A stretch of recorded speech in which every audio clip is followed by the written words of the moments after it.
पति, पत्नी और नौकरानी। शीतल और अभिमन्यु की शादी को 5 साल हो चुके थे, लेकिन अभी तक उनका कोई बच्चा नहीं हुआ था। इसकी वजह से शीतल और अभिमन्यु परेशान रहते थे, लेकिन उन दोनों से ज्यादा परेशान थी शीतल की सास, यानी अभिमन्यु की माँ जानकी देवी। जानकी देवी चाहती थी कि जल्दी से जल्दी उनकी गोद में पोता या पोती आ जाए, और इसीलिए वो अपनी बहू शीतल को लेकर एक दिन हॉस्पिटल पहुंची। डॉक्टर मैडम, जरा ठीक से चेक करके बताइए ना। कई बड़े बड़े डॉक्टर को दिखाया है, लेकिन मेरी बहू माँ ही नहीं बन पाती। मैंने शीतल को बहुत अच्छे से चेकअप किया है। देखिए, बात यह है कि शीतल के अंदर माँ बनने की कैपेसिटी नहीं है। ये आप क्या कह रही हैं डॉक्टर साहब?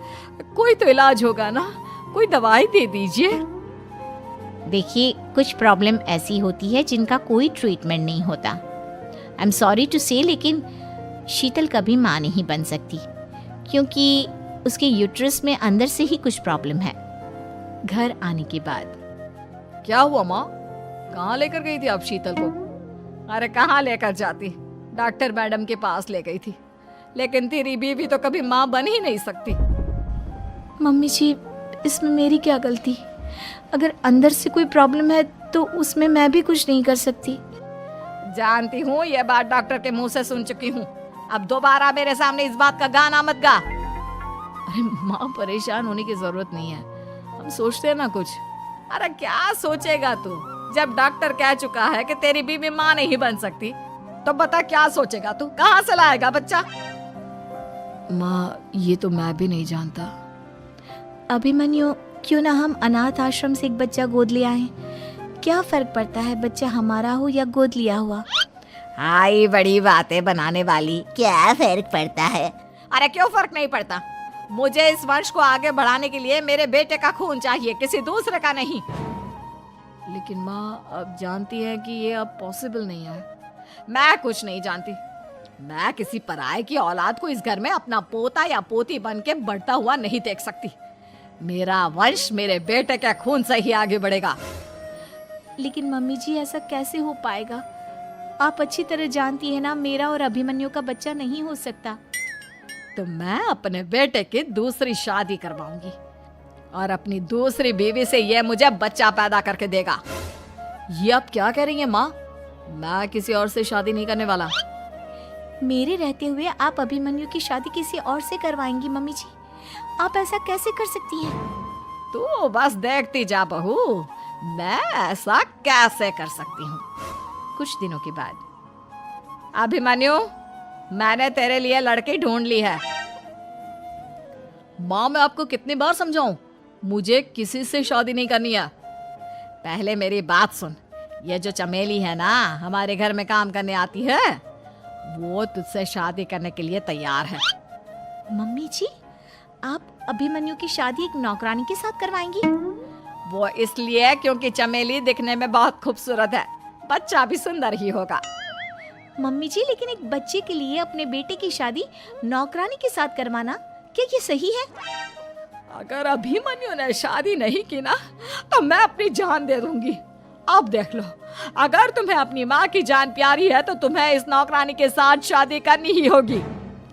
इस तरह जानकी देवी अपने बेटे अभिमन्यु की शादी नौकरानी चमेली के साथ करवा देती है। कुछ दिनों के बाद, नौकरानी से मालकिन बन के तो मजा आ गया। अब तो मैं इस घर की मालकिन हूँ। देखो, अपने आप को ज्यादा मालकिन समझने की कोशिश मत करो। एक बार तुम्हारा और अभिमन्यु का बच्चा इस दुनिया में आ जाए, उसके बाद तुम इस घर से हमेशा के लिए चली जाना। अरे जाओ जाओ, किसी और के आगे बातें बनाना। एक बच्चा तो पैदा नहीं कर सकी, बढ़िया आई। जाओ जाकर मेरे लिए कॉफी बना कर लाओ।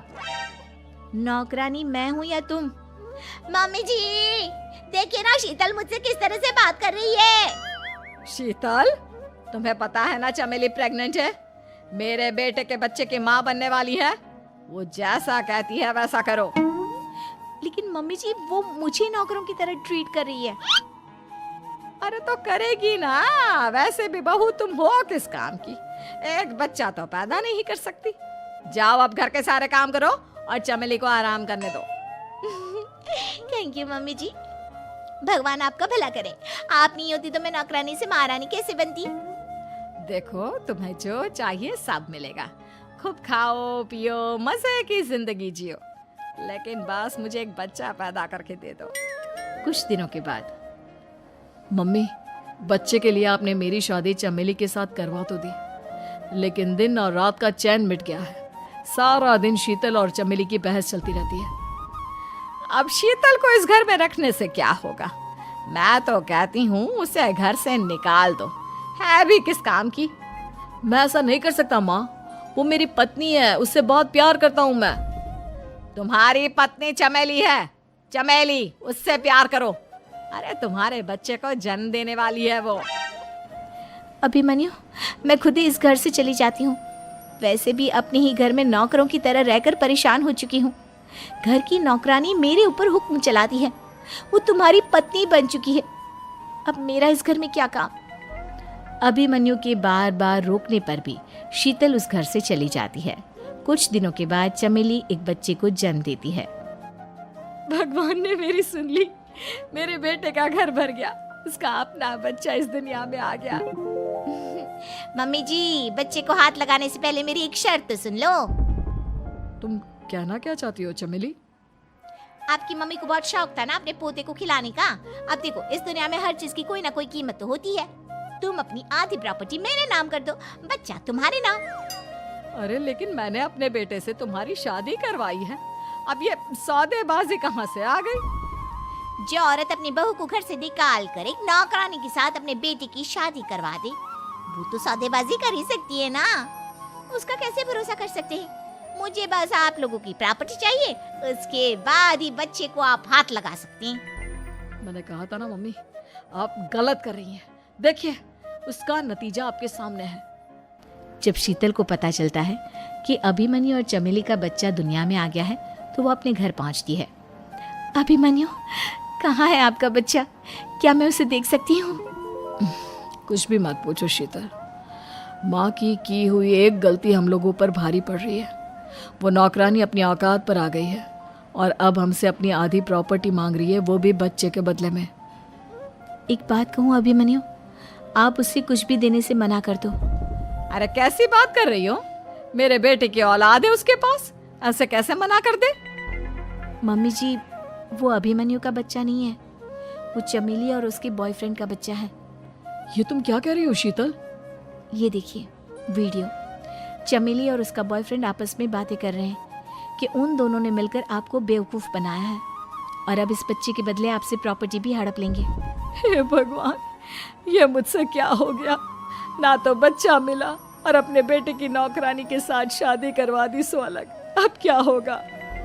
मुझे माफ़ कर दो शीतल, मेरी वजह से तुम्हें बहुत तकलीफ हुई है। अभिमन्यु, मैंने कहा ना, उस नौकरानी को उसके बच्चे सहित इस घर से बाहर निकाल दो। लगता है मेरे अभिमन्यु का बाप बनने का सपना अधूरा ही रह जाएगा। अभिमन्यु, अपनी मम्मी से कहो कि परेशान ना हो। आपको याद है एक बार हम एक IVF सेंटर गए थे, मैंने फिर से वहाँ जाकर बात की थी और आपको पता है इस बार मैं प्रेग्नेंट हूँ, क्योंकि हमने वहाँ पर प्रोसीजर करवाया था जिसकी वजह से मैं प्रेग्नेंट हो गई थी और इस बात का पता मुझे बस कुछ महीने पहले ही लगा है। हमारा बच्चा इस दुनिया में आने वाला है अभिमन्यु।